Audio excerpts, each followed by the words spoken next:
Oke, selanjutnya kita akan coba pelajari teknik penanganan I/O menggunakan DMA. DMA, Direct Memory Access. Nah, DMA ini termasuk salah satu jenis koprosesor. Koprosesor itu bisa diartikan sebagai pembantu prosesor atau yang menemani prosesor. Jadi koprosesor ini jenisnya banyak. Salah satunya adalah koprosesor yang tugasnya untuk menangani transfer data, mengakses memori secara langsung. Itu namanya koprosesor DMA, Direct Memory Access. Nah, tujuan penggunaan koprosesor DMA ini tentunya untuk membantu kerja dari prosesor. Lebih khususnya adalah kalau di situ akan dilakukan pengaksesan memori. Jadi misalnya dari device eksternal, katakanlah dari hard disk, ada sejumlah data yang ingin dikopikan ke RAM, maka jumlah data yang besar itu bisa dikerjakan oleh DMA. Jadi CPU itu tinggal mengirimkan perintah ke DMA, nanti DMA yang mengurus copy data dari hard disk ke memori. Ya, jadi alurnya kira-kira seperti ini. Ada sejumlah data pengen dibaca dari hard disk, maka CPU memerintahkan DMA supaya ngambil data sekian. Ya. Setelah ngirim perintah itu, maka CPU bisa mengerjakan pekerjaan yang lain. Ya. Jadi urusan transfer data tadi itu diserahkan aja ke DMA. Setelah selesai transfer data, maka DMA akan mengirimkan interrupt ke CPU. Kemudian CPU menghentikan operasi saat itu, memeriksa sinyal interrupt. Setelah selesai, maka di situ akan dilanjutkan dengan eksekusi yang berikutnya. Nah, apa bedanya model DMA ini dengan yang model interrupt driven I/O? Atau sama-sama ada interrupt? Ya.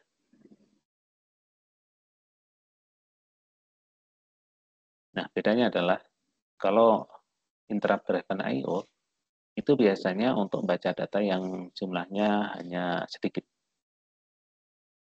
Jadi CPU akan sering sekali terinterrupt. Jadi misalnya jumlah data yang ingin dibaca ada 100. Maka kalau model interrupt driven I/O bisa jadi setiap diperoleh satu data itu akan dikirimkan satu interrupt. Sehingga kalau dengan 100 data itu interruptnya bisa 100 kali. Jadi CPU akan lebih sering terhenti. Nah, kalau dengan DMA, kalau jumlah data yang ingin dibaca tadi ada 100, maka interrupt-nya itu hanya satu kali di akhir setelah 100 data itu dikirimkan. Misalnya dalam hal ini ditulis di memori. Jadi CPU lebih tidak terganggu. Ya. Bedanya seperti itu. Sehingga dengan DMA tentu kerja komputer menjadi lebih baik daripada hanya menggunakan menggunakan interrupt driven I/O.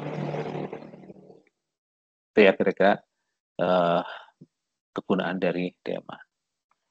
Nah, ketika transfer data ke memori, tentu akan menggunakan sistem bus juga.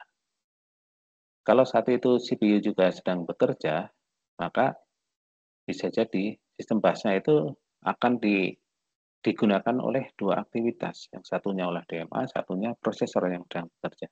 Nah, bagaimana pengaturannya supaya tidak kacau? Nah, di sini kita ketahui bahwa DMA ini bekerja dengan menggunakan cara yang disebut dengan cycle stealing, mencuri siklus. Nah, kita langsung lihat contoh gambarnya di sini ya. Di gambar ini merupakan tahapan-tahapan sebuah instruksi dieksekusi.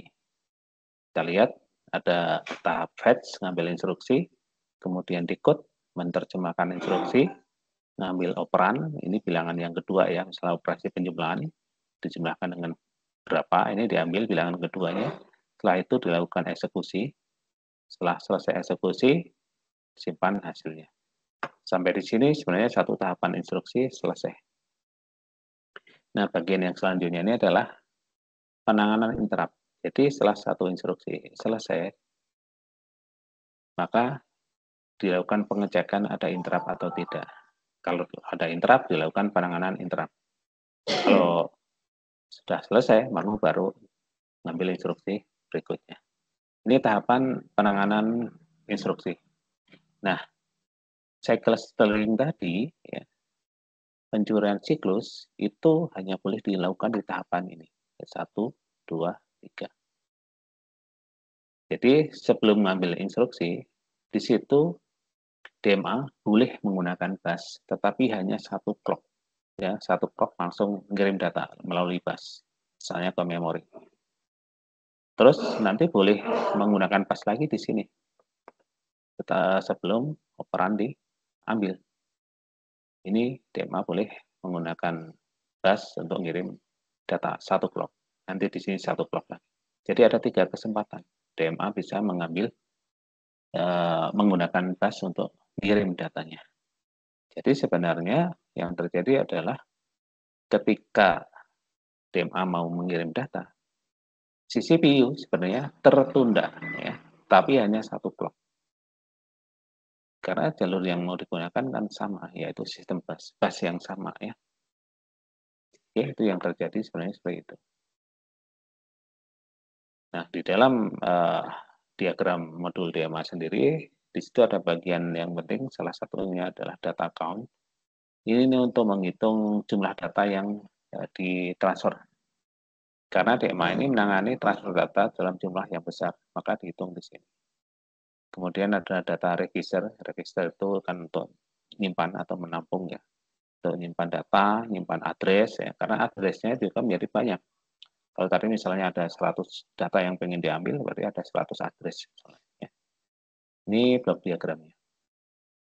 Berikutnya, ini gambaran, ya, bahwa ada semacam switching atau saklar pergantian antara penggunaan DMA dan tidak. Ini DMA ini, kemudian ini RAM, main memory, ini disk controller. Jadi kalau ingin mengcopy data dari disk ke memori, kalau tanpa DMA maka ini, ya, yang mengelola ini CPU ini. Ini saklarnya nyambungnya ke sini. Jadi semuanya dikendalikan oleh CPU. Tapi begitu ada DMA, maka saklarnya nyambungnya ke DMA ini. Jadi proses transfer data dari disk ke memori ini bisa dikendalikan langsung oleh DMA. Oke, itu bahasan kita tentang input output. Apakah ada yang mau ditanyakan?